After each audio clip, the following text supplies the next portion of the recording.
Okay. So again, welcome. We will continue from 2.13. But before that, we will just go and do some revision. So Bhagavad Gita is part of Mahabharata. Mahabharata was a war which was fought between two cousins, Duryodhan and Yudhishthir. And Yudhishthir had a brother Arjuna. And Arjuna, when they were in the war, on his chariot was Sri Krishna, and the war was fought 5,000 years ago. It was about a property fight. Duryodhan was not ready to give back the property. So, with multiple negotiations which failed, and Duryodhan saying that I won't give a land which is equal to a tip of a needle, there was no other way but to fight it out in the battle. So they had arrived in the battle 5,000 years ago, and Krishna, he said, I won't fight in this battle. So he became a charioteer, the driver of the chariot of Arjuna's Arjuna's chariot. And then in the very first hour of that, very first day, first hour of that battle, when both the armies were in front, Arjun told Krishna that take me in the middle of the battlefield.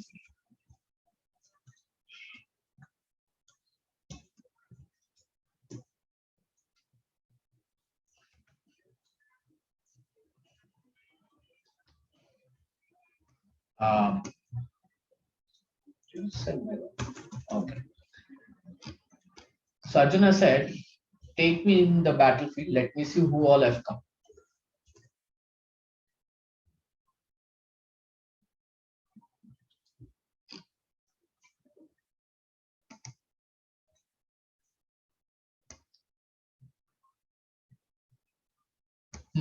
Draw my chariot between the two armies. So this is first chapter of Bhagavad Gita, where in the 21st verse he said, Arjuna said, O infallible one, that is Krishna, please draw my chariot in the middle, in between the two armies. In between the two armies, so that I may see those who are present and desire to come to fight, with whom I must contend. So he wanted to see who all have come. And when he saw that his grandfather Bhishma is there, his fatherly figures are there, like Gurusharva, Drona, Kripacharya, his teachers are there, his maternal uncles are there, his father-in-laws is there. He saw his own brothers out there and cousins, Duryodhan and 99, his 99 brothers. Then friends like Ashwadhama and well-wishers, Kritavarma, and his own sons and sons of Duryodhan and his grandson also. So he saw his whole family member has, his whole family has come, his personal family and his extended family. All of them have come. And they have not come there to, have a party. They have come there to fight. And the result of fight is what? The result of fight is that people will die.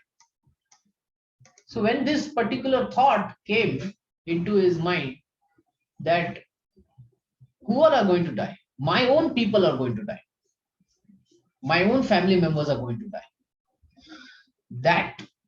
That really made him depressed, because he was thinking, why I'm fighting this war now? If I win, then I'll be in the palace, but I'll be all alone. Why? Because all my family members are dead in the battle.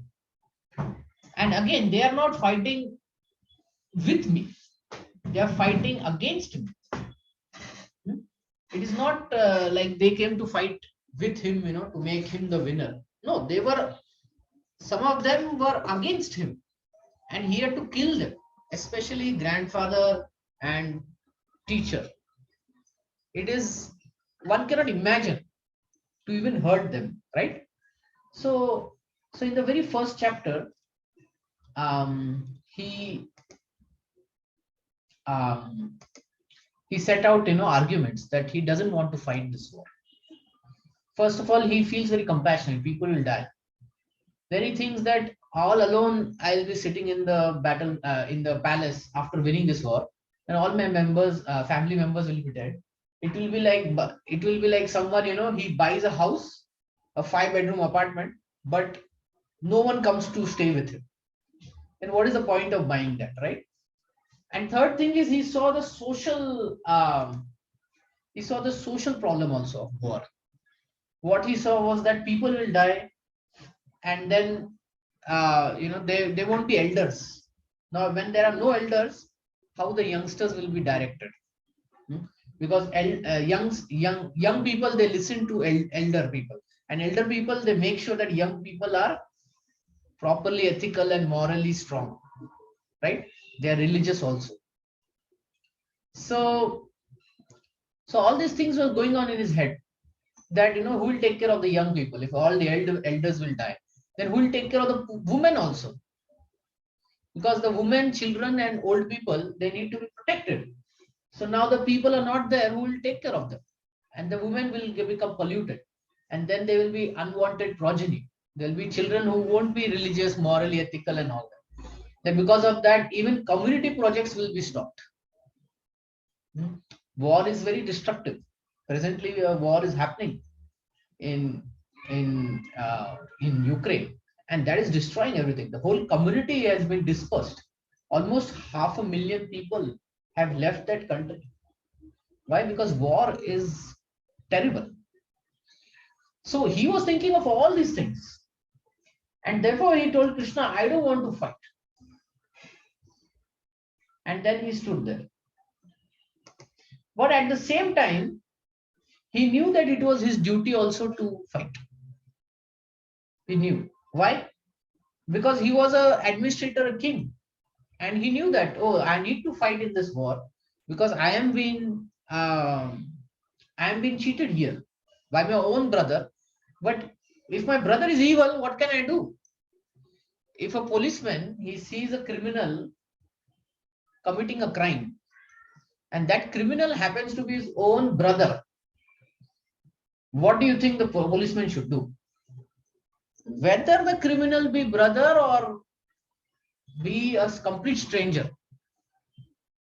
the policeman has to do his duty, right? So he knew that, oh, I need to do my duty, and at the same time, my own people are dying. How will I handle that? So then we read this prayer in the second chapter of 7th verse. Um, he says, miserly weakness has come into my heart. There's some weakness. Because of this, I'm not able to make a decision in life. We all go through this situation, right? Sometimes we are in a situation where we cannot make a decision. We know we have to do this, but again, we are attached to the other part also. And then we are thinking, oh, whether I should do this or whether I should do that. So at that point, Arjuna also in the same situation, he turned to his good friend, wise friend, who had a lot of knowledge, and he was very experienced. So Sri Krishna, he turned to Sri Krishna and he said this particular prayer which we read last time. Karpanya dosho ubhat sabhava prachami tvam dharma samudha chetaha yeshraya sa nishitam bruhi tanme shishyasteham sadhi mam tvam prapan. That out of miserly weakness, I don't know what I should do. I'm confused about my duty. Therefore, Krishna, I turn towards you, and I become your disciple. I become your student. So previously, Arjuna and Krishna are friends, but at this point, Arjuna says, I stop being your friend. I become your student. Why he says this? Two reasons. One is he wants to learn from Krishna. So when somebody wants to learn from someone else, they have to become a student, right? And second thing is he want to tell Krishna that I'm very serious. You see, if two friends are teaching each other, sometimes one of them is not serious. But if the friend thinks that I'm here a student and this friend of mine is my teacher, then he takes it very nicely. So Arjuna also wanted to make this point very clear to Krishna, that he's very serious at this point, and he's saying, I'm your student. And then he says, I surrender to you. Please instruct me. You tell me what is good for me. You give me the pros and cons analysis, and I will take the decision. So Krishna, he says, so yeah. So we were in the second chapter. So first thing he says, we just go through that, yeah, and then we. So last time we read the 12th verse. He says, Natva eham jatu nasam, natvam neme janadipa, na chaiva na bhavishyamaha, sarve vayam adha param. Never was there a time when I did not exist, nor you, nor all these kings, nor in the future shall any one of us cease to be. It's an interesting sentence, right? There was never a time when I did not exist, nor you, nor all these kings, and for that matter, everybody. So there is never a time when someone is dead. That's what it means, right? Krishna is saying there was never a time when we were never existing. No, we were always existing, eternally existing. And all of them, you, me, everyone. So then there is no point of crying over death. And then we'll go to today's verse. Today is a very important verse. Dehino simyata dehe kaumaram yovanam jara tata dehantara praptir dhiras tatranamuyati.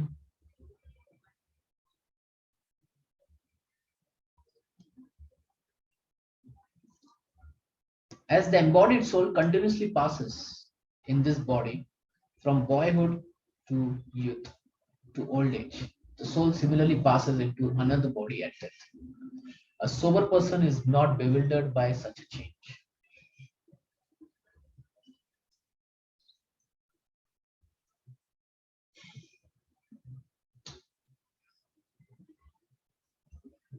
So we'll read this and then we will go into some details. So what does this verse say is that we'll look at a picture and then it will make it very clear. Pictures make it very clear. So you see, we born as a baby, then we grow as toddlers, as middle-aged person, as young person, then middle-aged, then little bit old, little more old, then very old, very, very old, and then we almost die, and then we die. So this is our whole journey, right? Human journey. But Krishna is saying the embodied soul. This is a very interesting word, embodied soul. Embodied soul means the soul, this is spiritual person. He's embodied, he's inside this body. And he's passing in this body from boyhood to youth. And from youth to old age, and then to death. When a person comes to know that the real identity is not the external body, but the soul, that is the spirit, the spiritual spark, the essence within the body, then he becomes wise person and he's not bewildered. He doesn't confuse by seeing this change and the ultimate change that is called as death. He's not too much depressed by it. Some affliction is there, but there's not too much of depression. Jesus comes to know that the soul has taken new body.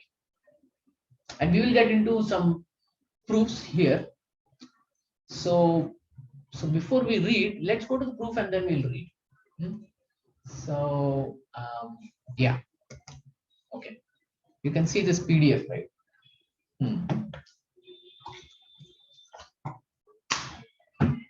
So we'll discuss first, what is this soul?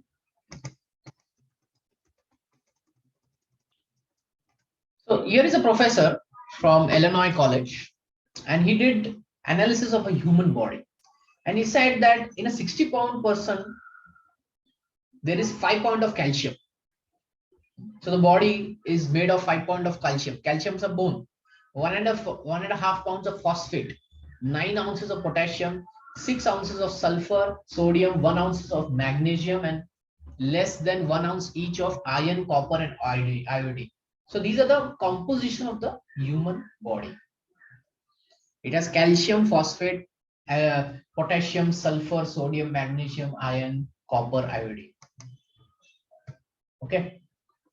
So this is our body. Now, if we try to sell these amounts, it may cost like 110. So does it mean that we are these components? Are we calcium? Are we iron, phosphorus? It doesn't mean that, right? We are more than that. We know that. We are sometimes happy. We are emotional people.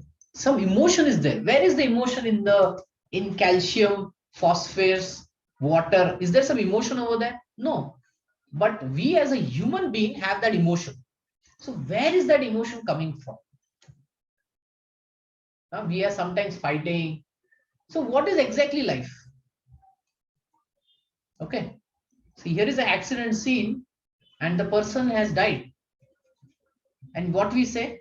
He passed away. What do we say? He passed away. Passed away means what? He went away. But the body is still lying there. Right? So who went away? The body is still lying there. We say स्वर्गवासी हो गए, चले गए, चले गए. अरे body तो उधर ही है. The body is over there. Where it went? Who went then?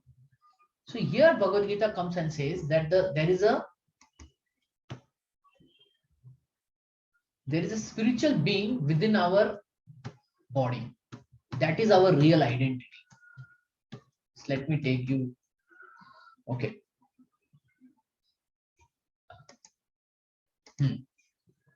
Our identity is the spiritual spark. Here you see this spark. That is our real identity. And that went away. And what happens after that? One gets new body. One simply gets new body. We will, you can hear me, right?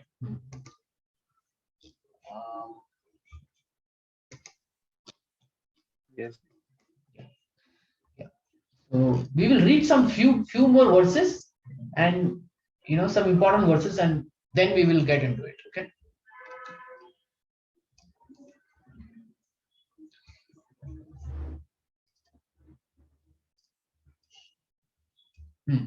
One more verse here, 22. This is a very interesting verse. This will help us understand more about the concept of soul. Vasamsi jirnani yata vihaya navani grinati naroparani tatha sharirani vihaya jirnani anyani sanyati navani devi. As a person puts new garments and gives up old garments, the soul similarly accepts new material bodies, giving up old and useless ones.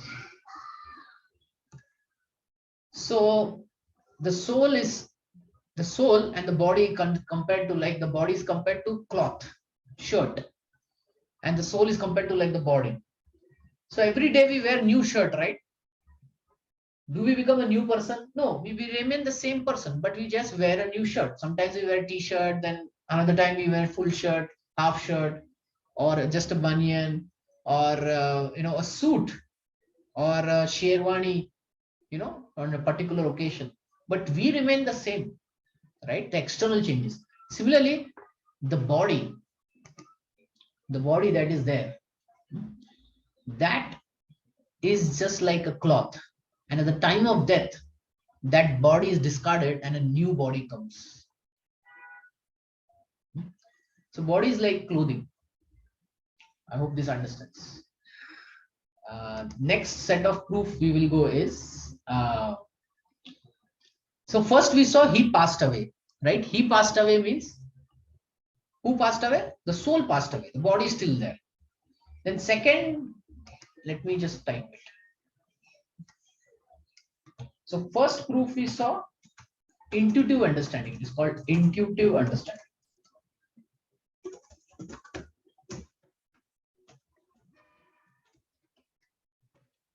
like he passed away. That is, soul passed away. Soul went away. Second is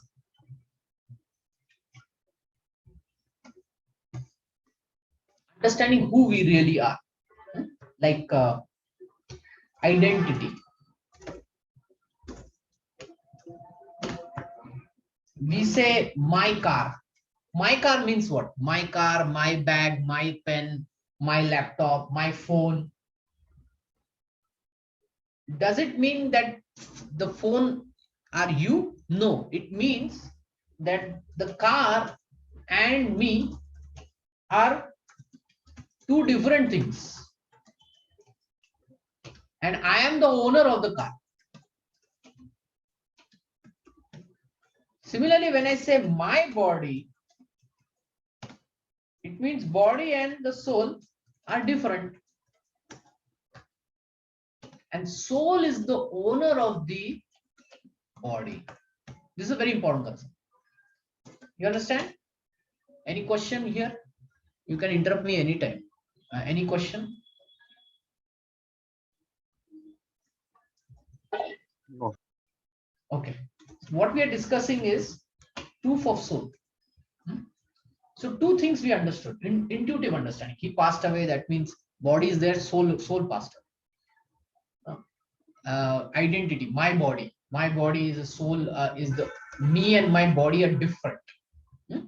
Me and my body are different. So I am who? I am the soul. Okay. Body is like clothing. Getting? And death is like changing dress. Agreed? Now third proof and fourth proof is reincarnation and near death experience. Reincarnation is where a person remembers his previous life.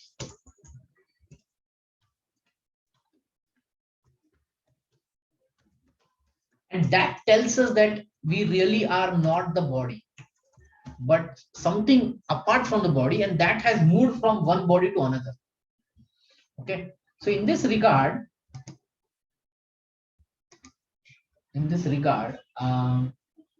yeah, I wanted to show this video. Let me know if you can hear this video.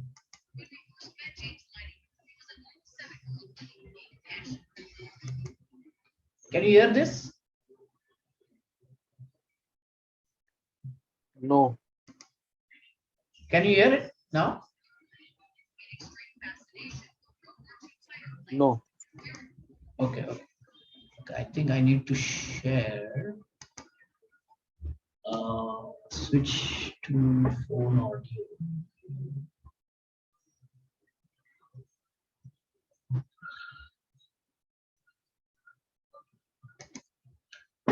Just hold on. Share sound. Okay.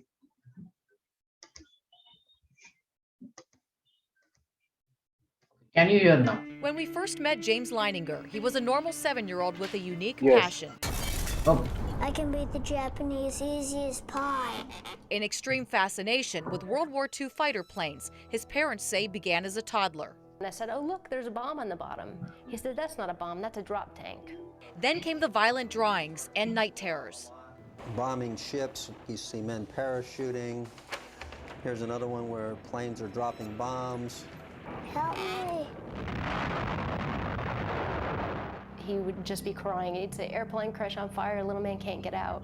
He laid on his back and kicked up at the ceiling and he goes, Mama, the little man's going like this. And he laid on his back and kicked his feet up. The little man's going, ooh, ooh, ooh, ooh, ooh, ooh, can't get out. And I said, well, who's the little man, baby? And he goes, me. I thought Bruce and I were just gonna faint. They questioned, what kind of plane? Corsair. Why did your airplane crash? My plane was shot down. Who shot your plane? He looked at me like I was a village idiot. He said, The Japanese. He said his name was James, But his name is James. whose plane took off from the USS Natoma Bay and was shot down over Chichijima. The Leiningers hoped to disprove it, but learned it was all real, including a pilot named James Houston. Leo Pyatt served with Houston. Yes, there was a Jim Houston, a rather large shell, just hit him in the engine, and it burst into flames and went down. James recognized other shipmates by name and told his mother about James Houston's most treasured possessions and his sisters, Annie and Ruth. It freaked me out. This looks like an amusement park ride, but to James, it's a World War II flight simulator. He has more than 50 specific memories. Reincarnation experts call it the most documented case ever. It's a great case because it is verifiable. Carol Bowman spent over 2 decades researching reincarnation. Her books and guidance helped the Leiningers on their journey. She was so helpful, and then the nightmares immediately started reducing. Carol's advice came from personal experience when her own 5-year-old son revealed he was a Civil War soldier. And he described how he went behind a cannon, and the next thing he knew, he was floating above the battlefield. Carol says reincarnation is a natural phenomena. She's currently working with a California boy whose memories of September 11th started right after seeing this picture. And he saw the Twin Towers, and the memory was triggered that he said he was a firefighter, and he was very upset because he couldn't get the people out of the building. She encourages parents to listen and comfort the child. They need to know that they are now safe, that whatever happened is over, and they are in a new life. Which is exactly what Bruce and Andrea did for James, even traveling to Chichijima for a memorial service at the site of James Houston's plane crash. And James just got so emotional and just lost it. But when it was over, It was cathartic. We're able to close the loop, especially for James. they published this book, Soul Survivor, to share their story. James is now 13, and the memories of James Houston's life are fading fast. But he says the bond they share is eternal. I hope that it helps people understand the meaning of how precious life is, how fast it can just blow away.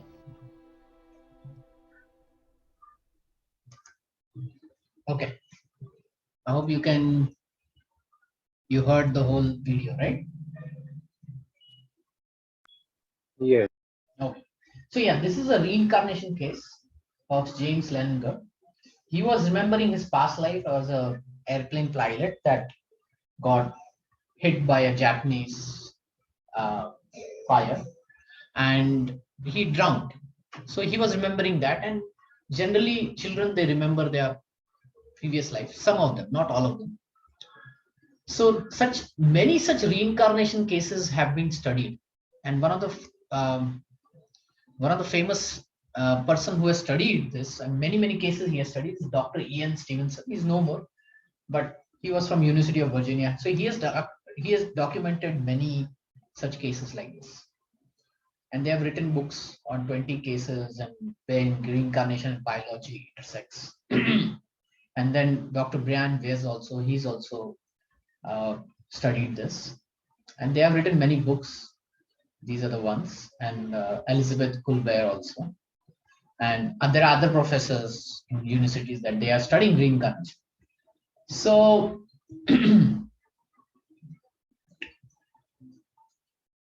yeah, so the sheer volume of evidence of survival after death is so immense that to ignore it is like standing at the foot of Mount Everest and insisting you cannot see it. So the evidence is there, and it points to that there is existence of something beyond matter, that is something spiritual, antimatter. So what science calls it as antimatter, books like Bhagavad Gita, they say it, called it as spiritual. So it is spirit, it is spiritual in nature, it is subtle.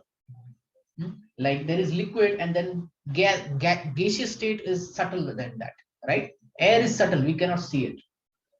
Even subtler than that, and subtler than that is our mind. Can we see our mind? No, right? But even subtler than that is the spirit, the soul. So you can just imagine that it is pointing to that thing which material science cannot really test it. It can just point it. And the next proof that we are looking is near-death experiences or out-of-body experiences. Like if you see this picture, this is in a operation theater and the person is getting operated. And many a times it is found that these patients, they after recovering, they tell that they they could see who was doing who was doing what the doctor was doing, how he was operating, which instrument they used, what did they try. Now the patient is lying there and he is the patient is lying there and he is completely unconscious and still he's able to remember everything. How is that possible? So they explain, the patient says that I went on top of the ceiling and from there is where I was looking. So so there have been many research into this out of body experience. You're within the body, but sometimes we come out of the body and then we see things. So these experiences are well documented, they're well studied, and they have found that whatever the patient has said is true. So this also points to that we are something apart from the body. And that apart from the body, it points towards soul. Okay. So we looked at all the four proofs: intuitive understanding, identity, reincarnation, near death experience, or out of body experience.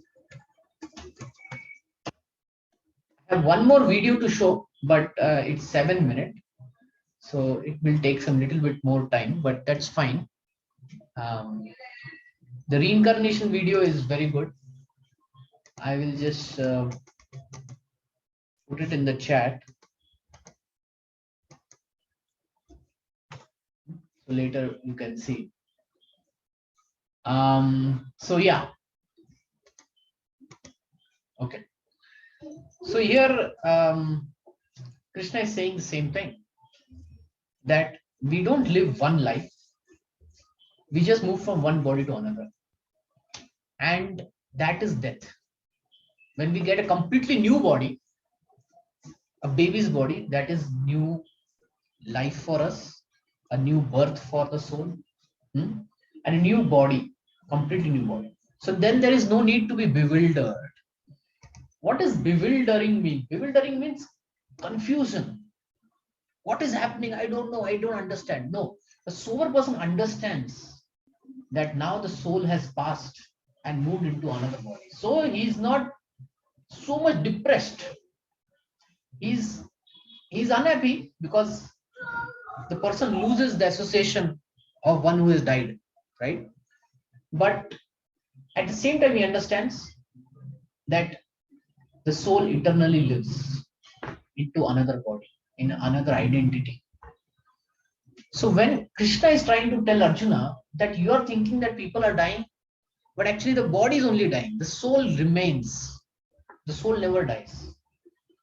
And for Bhishma and Drona, you're thinking they will get a new body. They're old people, they'll get new body, and new body is regenerating. So why are you unhappy? So this is his fundamental argument of Krishna to Arjuna. That let me just go there. Whatever compassion you have, we are not the body. The compassion should be for the soul rather than the body. It should be for the soul. Okay. So let's read the purport. If there are any questions or comments, you can interrupt me. Since every living entity is an individual soul, each is changing his body every moment, manifesting sometimes as a child, sometimes as a youth, sometimes as an old man. Yet the same spirit soul is there and does not undergo any change. The soul doesn't go under change. What goes under change? The body. The individual soul finally changes the body at death and transmigrates to another body. And since it is sure to have another body in the next birth, either material or spiritual, there is no cause for lamentation by Arjuna on account of death, neither for Bhishma nor for Drona. For him, he was so much concerned. Rather, he should rejoice for the changing bodies from old to new ones, thereby regenerating their energy. Such change of body accounts of varieties of enjoyment or suffering according to one's works in life. So, how does new body gets decided? On account of our karma, on account of our credit. how much karma credit we have. If we are to buy a car, can we buy any car? No. Only if we have that much money, right? If we have only few lakh rupees, we can only buy the Suzuki cars only. But if we have tens of lakhs of rupees, we may buy a Mercedes, we may buy something else, a BMW or whatever. So it depends on the karma credit we have. If our karma we do in this life is good, then the next body is guaranteed to be better, in a better situation, in a better life. Okay, so that part of the discussion will come as we go further. But for now, just understand that karma decides what kind of body we get in next life. Okay. So Bhishma and Drona being noble souls are surely going to have spiritual bodies in their next life. So Bhishma and Drona were good people and they did good karma. So they will have good bodies. They may have spiritual bodies, or at least life in heavenly bodies for superior enjoyment of the material existence. So in either case, there was no cause for lamentation. So there is no cause for being unhappy. Any man who has perfect knowledge of the constitution of individual soul, the super soul and nature, both material and spiritual, is called Dhira. Dhira means undisturbed, sober, wise person. Such a person is never deluded by the change of bodies. Deluded. It's a very interesting word. Deluded. We can just deluded means believing something that is not true.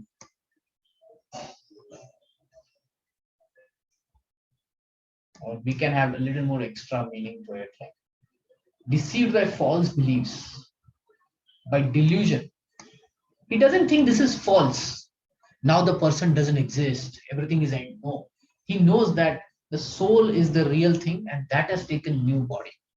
Okay. You have still one paragraph to read. Okay. The Mayavadi theory of oneness of the spirit soul cannot be entertained on the ground that the spirit soul cannot be cut into pieces as a fragmental portion. Such cutting into different individual souls would make the supreme cleavable or changeable against the principle of supreme souls being unchangeable. Now, this is very technical thing, which will again come as we read. So I won't go deeper into it. When in the few verses from now that this point will come, then we'll discuss. As confirmed in Gita, the fragmental portions of the Supreme exist eternally and are called Shara. And that is, they have a tendency to fall down to material nature. These fragmental portions are eternally so, and even after liberation, the individual soul remains the same, fragmental. But once liberated, he lives an eternal life in bliss and knowledge with the Supreme Personality of Godhead. The theory of reflection can be applied to the super soul, who is present in each and every individual body and is known as Paramatma. He is different from individual living entity. When the sky is reflected in water, the reflection represents both the sun and the moon and the stars also. And the stars can be compared to living entities and the sun or the moon to the Supreme Lord. The individual fragmental spirit soul is represented by Arjuna, and the spirit supreme soul is personality of Godhead, Sri Krishna. They are not on the same level, as it will be apparent in the beginning of the 4th chapter. If Arjuna is on the same level of Krishna and Krishna is not superior to Arjuna, then their relationship of instructor and instructed becomes meaningless. If both of them are deluded by illusory energy, then there is no need of one being instructor and the other being the instructed. Such instructions could be useless because in the clutches of Maya, no one can be an authoritative instructor. Under the circumstances, it is admitted that Lord Krishna is the Supreme Lord, superior in position to the living entity, Arjuna, who is forgetful soul, deluded by Maya. So in this case, Arjuna is like a forgetful soul. He has forgotten this knowledge. And he is too much attached to his family members. So he's thinking they are me and mine. I am me and they are mine. Me and mine. He's thinking like that. And we will eternally live. But that is not the case, right? There is already coronavirus going on. So many people are dying. And this me and mine is getting shattered every day. So if you are deluded by the reality that we are the soul and we are not the body, then we'll be always perplexed. We'll be always in confused state.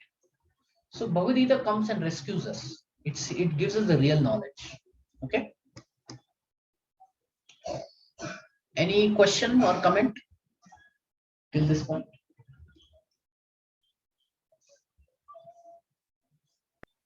No, sir. Okay. Okay. So we'll move further. Some of the things are going to be repeated from verses 13 to 30. The whole concept of soul is being explained.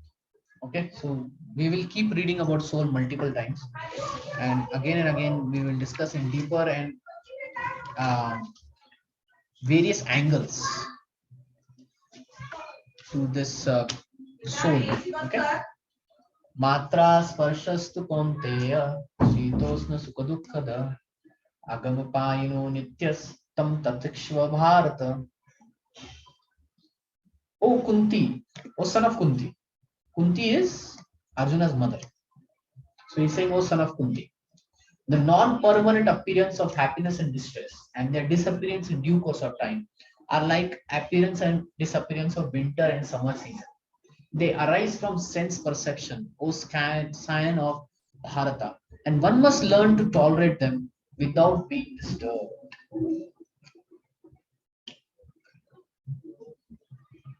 So, seasons. Here the word seasons are there. Which season is presently going on? Or which season is coming? In April, May, which season will be prevailing in India? Do you know? It will be summer, right? So after summer comes, which season will come after summer? Rainy season. After rainy, then it will be a kind of autumn and winter. And every year we can predict, right? These months that this particular season will be there, then after that will be there, then this, then that. Similarly, happiness and distress are like seasons. If a happiness comes, after some time there will be some distress, and there will be some distress, then after some time there will be some happiness. So cycle will continue. Just like seasons continue, these cycles will continue. So this is what Krishna is saying, that just like seasons go in cycles, happiness and distress also go in cycles. The best is to tolerate them without being disturbed. Tolerate them. When there is happiness, we try to enjoy, right? But when there is distress, we sometimes become depressed, confused. And sometimes we tolerate also. Like if we get hurt or something, we just tolerate. We put a band-aid, we tolerate it. So Krishna is saying tolerate the distress and tolerate the happiness also. Tolerate both. That's a very interesting point. That we have to tolerate happiness also. We should not get carried away in the happiness. Or we should not get carried away in the distress. We should be equipoised. We should be equipoised. So that is one of the main message of Bhagavad Gita, is to be equipoised. To be equipoised to distress, to happiness, to success, to failure, to health, to disease, and then to life and death. We should be equipoised. We should not get carried away by it. Sometimes, women, they see some serial on television. Now, in that, they see that some woman is getting tortured or she's crying. And then we see that these women also start crying. Now, that is a serial on the television, right? How come these women are crying? Well, they become more attached to it. They get carried away by that emotion. They think they are also involved in it. Getting? So Krishna is saying, don't get carried away like this. Just by seeing some television where which is not real story, where people are just acting, you get carried away by that emotion. Another thing, if there is some India-Pakistan match, everyone gets carried away with the emotion. India won. Did India win, or the 11 players of the Indian team won? Who won really? Did India won or that particular 11 players won? If we really question, we will get the answer. India won the cup. We won. We won. Are who won? What did you get? Did you get anything?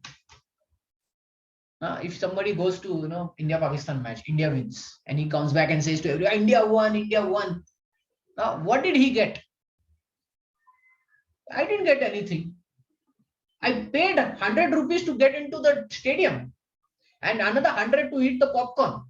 I spent 200, but I got nothing. And I kept saying to everybody, India won, India won. And what did the 11 players got? Can you tell what did 11 players got? Do you have any idea? They won the trophy. They got the prize money. How much did they get? Got the Prize? fame. Yeah, fame they got, but what any number to that prize? If you know of. It must be in crores. It must be in crores, right? And what did the audience got? Just a temporary pleasure, right? And that temporary pleasure is also very for only small time till you sleep, and after you get up, correct? India won, done now. They clear, okay.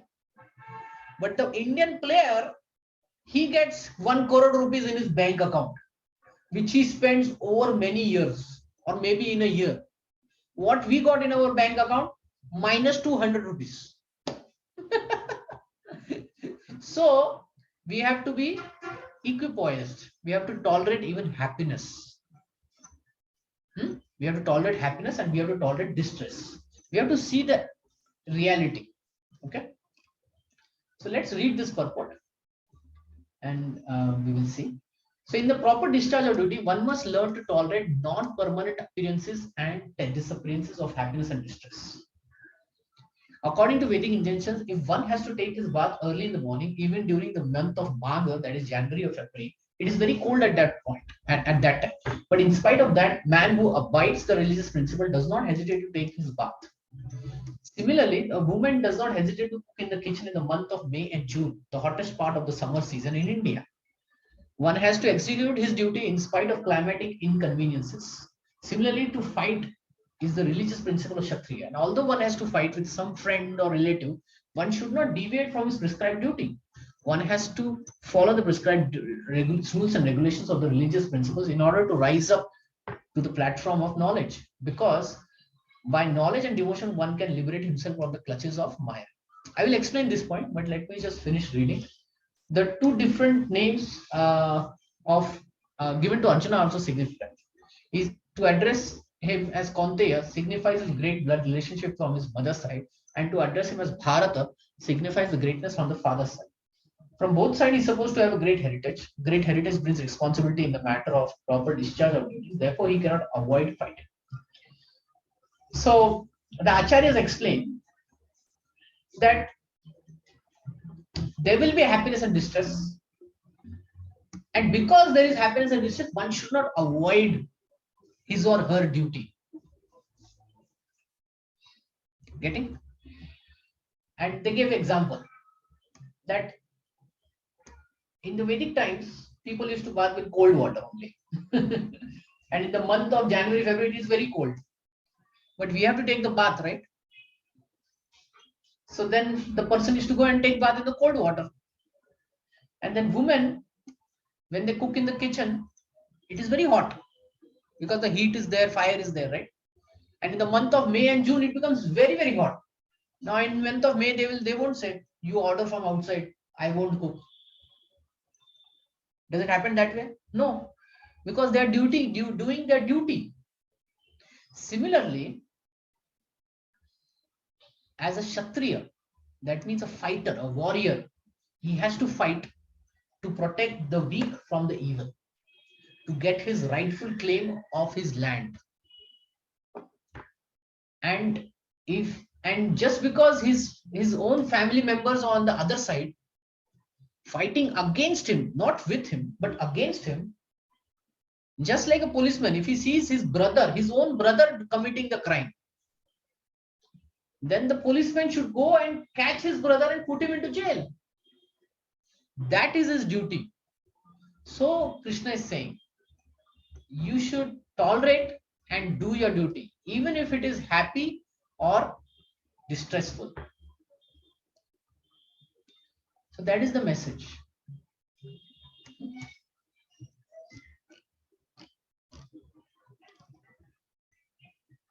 We have 7 minutes. I think we can complete this, and then we can open up for some questions. Yam hina vetanti ete purusham purusharashabah samadukha sukham dhiram so amritavya kalpate. O best of men, Arjuna, the person who is not disturbed by happiness and distress and is steady in both is certainly eligible for liberation. So what happens for one who is not disturbed by happiness or either by distress?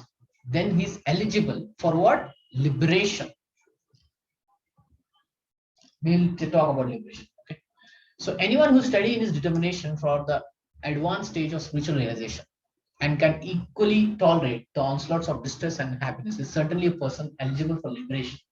In the Varnashram institution, the fourth stage of life, namely the renounced order, sannyas, is painstaking situation. But one who is serious about making his life perfect surely adopts the sannyas order of life in spite of all difficulties. The difficulties usually arise from having to sever family relations, to give up connection of wife and children. But if anyone is able to tolerate such difficulties, surely his path to spiritual realization is complete. Similarly, in Arjuna's discharge of duty, he is advised to persevere, even if it's difficult to fight with his family members or similarly beloved persons. Lord Chaitanya took sannyas at the age of 24, and his dependent young wife as well as his old mother had no one to look after them. Yet for a higher cause, he took sannyas and was steady in his discharge of higher duties. This is the way of achieving liberation from material bondage. So liberation means what? See, we are in this cycle of birth and death, right? From Bhagavad Gita, we come to know we are at the soul. And the soul, according to its karma, keeps getting new bodies. And one keeps going into the cycle of birth and death. Birth and death. And liberation means to come out of this cycle of birth and death. To end this cycle of birth and death. No more birth, no more death. Eternal life. So just by being undisturbed to happiness and distress and being steady, our spiritual life and spiritual perfection of liberation, that is mukti, is qualified. We become qualified for that. And then there are a few examples given here about Arjuna. He's having difficulty in fighting with family members. But if he does that, similarly Lord Chaitanya took sannyas for a higher cause. And sannyas is taken for a higher cause, for more spiritual realization. Then liberation is guaranteed.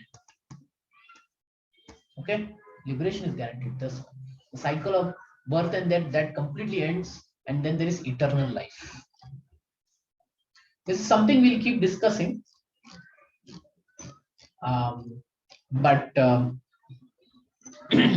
is the case. So 2.16, right? We can do this next week. So let's open up for some questions or comments you may have. Any question, any comment on today's topic or any topic that you want to ask. Any question that comes to your mind. Any more explanation you need, just ask. You can unmute and ask. So then how do you practically approach being stable in times of happiness or sadness? Like how do you deal with it? Like, do you have to be emotionless then? Like, Good question. How do you? Yeah. How do you deal with it? How do you go about it? So first thing is, we need to have knowledge so that we can deal with it intellectually. And second thing is, we need to have some spiritual practice which will give us practical realization of the truth and experience of spiritual happiness. Okay, so two things are required, and in Bhagavad Gita, both the things are discussed. Okay, first thing is the knowledge. So intellectually, we have to overcome this delusion, this bewilderment, this confusion is by intellectually. Okay, so we need knowledge now. Now suppose suppose somebody is solving a math problem. Now he finds it very difficult to solve it, but then his teacher comes and gives him a formula. Hey, use this formula. Whatever formula you knew till now is not going to work. You need this formula. And when he applies that formula, he immediately is able to solve it. So he got the knowledge and then he's able to solve it. So first thing, we need knowledge. We need a particular type of knowledge, which is called spiritual knowledge.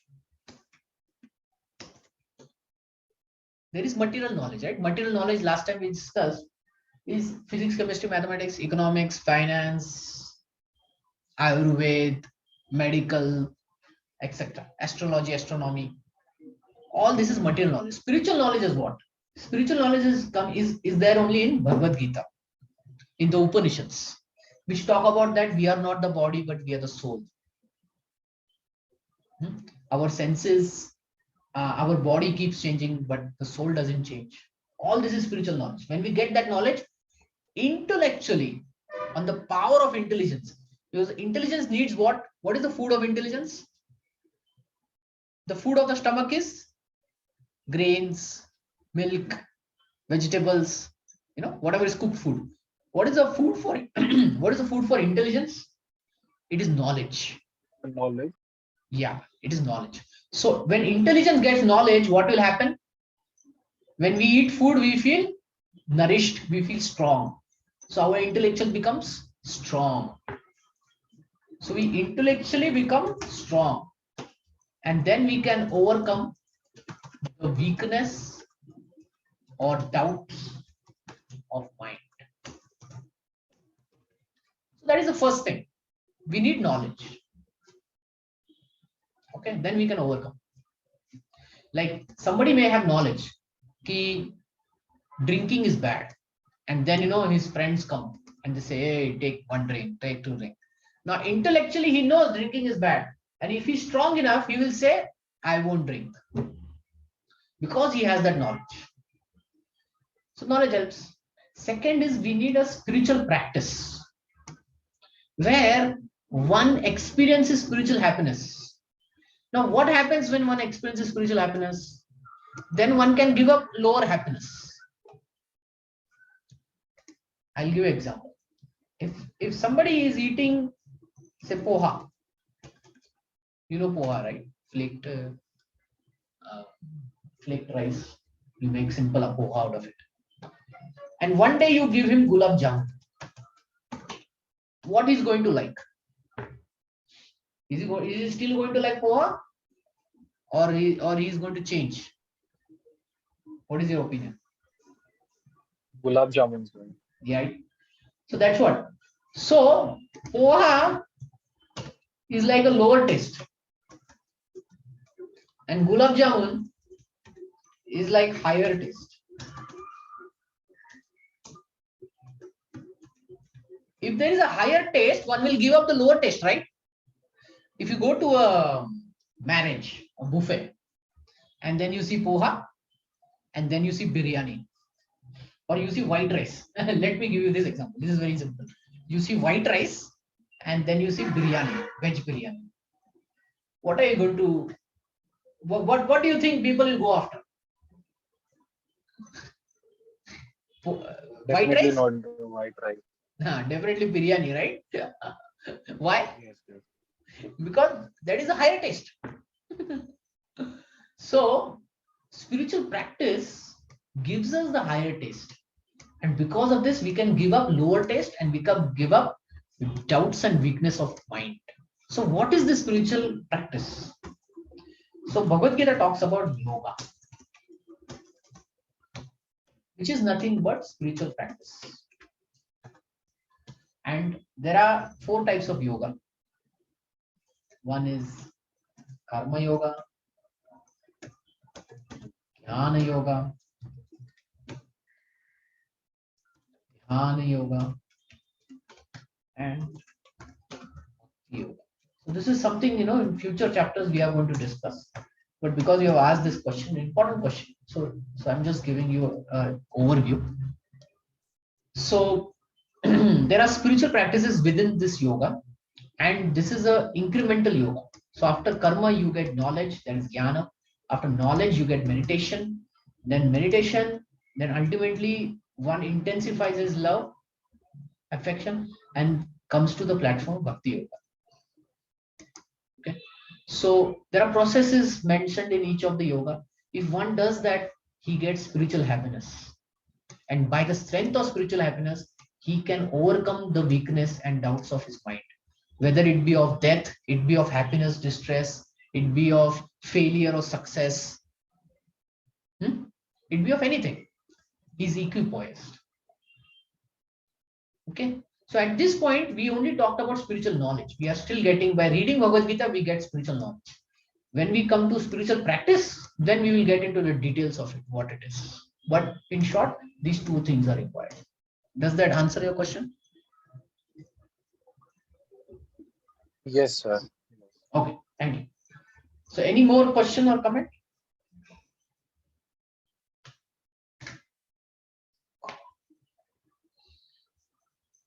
Okay. So if there is no question or comment, we will continue next week.